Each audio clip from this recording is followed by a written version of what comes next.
Gawa tayo ng simpleng macaroni tuna salad. Ito po yung macaroni, naluto na po yan. Iyan po ay isang package lang. Okay, unahin po natin ang ating red onion. So, ang paggawa po ng macaroni salad, depende po kung gusto ninyong lalagyan ng red onion. Okay, kami po, gusto namin merong red onion kasi syempre to even out the taste po ng, kasi syempre lalagyan natin to ng pineapple, no? Para hindi naman siya masyadong matamis at saka it adds flavor sa ating macaroni salad. Okay, ang isusunod po natin, haluin po muna natin itong mabuti. Let's make sure that we incorporate the red onion with our macaroni. Ito pong macaroni ko, elbow macaroni po yan na maliliit. Okay. So, mas magandang tignan kung gagawa kayo ng macaroni salad, maliliit po ang gagamitin ninyo. Yung small elbow macaroni po. Ayan, no? Okay, so next is our pineapple. Okay, naglalagay din po ako ng pineapple sa aking tuna macaroni tuna salad. Okay, so pineapple, nakakatamis po yan. At yun nga po, katulad ng sinabi ko, ang red onion po, kung pwede namang hindi niyo lagyan. Okay, pwedeng pineapple lang ang ilalagay ninyo para merong siyang sweetness kasi ang mga bata gusto po nila yung natitikman nila na medyo matamis ang kanilang mga kinakain, di ba?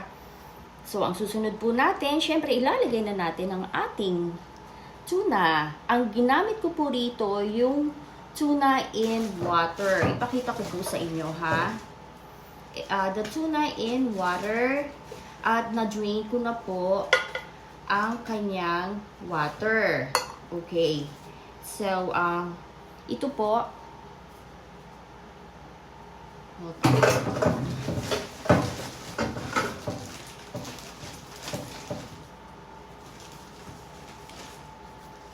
Chicken of the sea, tuna. Ito po. Chicken of the sea, tuna in water. Okay. So, na-drain ko na yung water niya.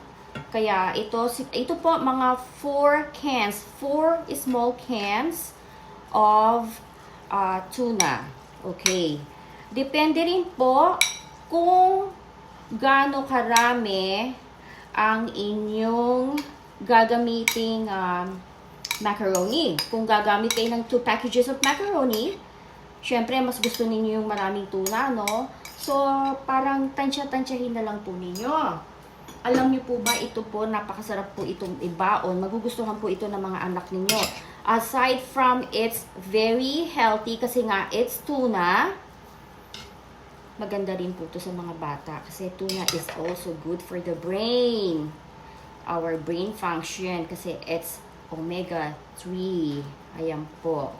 So, it has omega-3. Maganda po talaga ang tuna sa katawan natin, pati na rin sa mga bata. Ito, maganda po ito na babaunin po nila kung ayaw na nilang nagsawa sila magbaon ng rice. Siyempre, kailangan po meron tayong meron tayong mga options ng mga paggawa ng mga pambaon ng mga bata. At lalagyan ko na po siya ng mayonnaise. So, ito po ang gamit ko. Ayan po. Lagyan na po natin ng mayonnaise.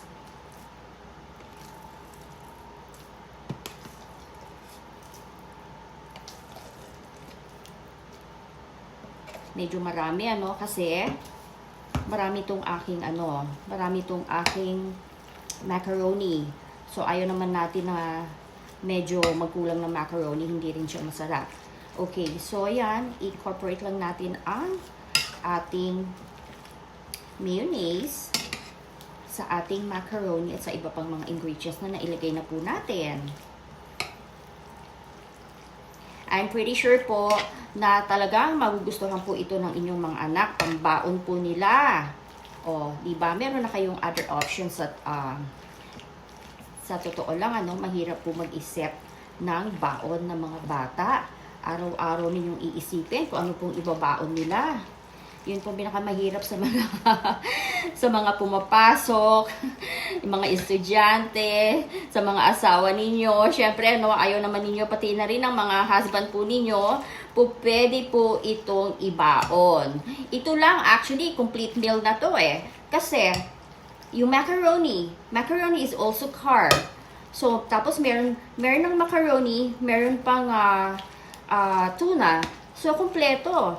At yun nga, magugustuhan pa nila. Pwede rin po itong kainin ng cold. Actually, yung mga ganitong salad kinakain to talaga ng malamig. Hindi naman ninyo kailangang initin. Kasi kung iinitin po ninyo yung mayonnaise, matutunaw po siya. Okay, ayan po ang ating macaroni tuna salad. Simple, napakabilis gawin, at sigurado pong magugustuhan ng inyong pamilya.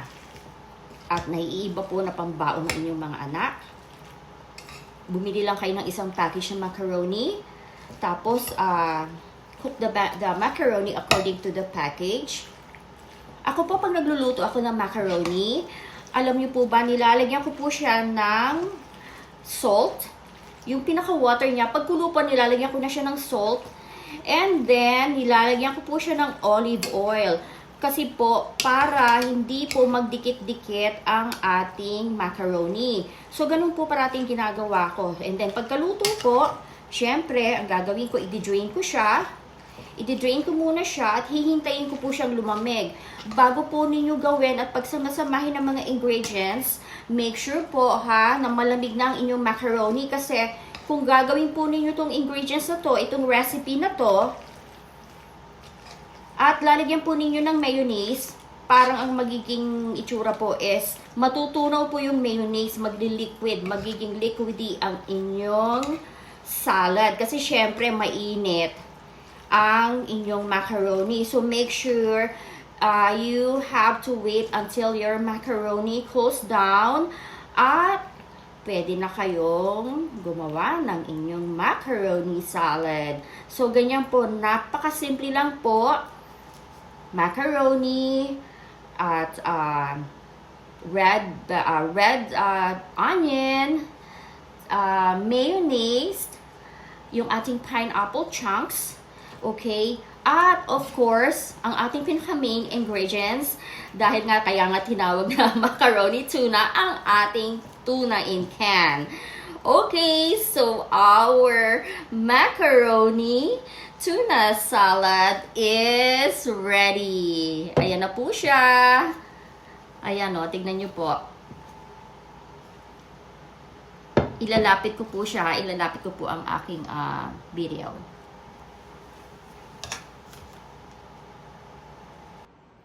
Ito na po ang ating simpleng macaroni tuna salad. Very healthy. At I'm sure po magugustuhan ng mga bata. Pwede po nilang i-bound sa school at ng buong pamilya. Ayan na po, ready na po.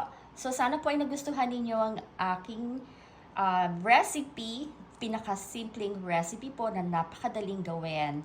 So thank you guys for watching. Don't forget po to subscribe to my YouTube channel. See you guys later.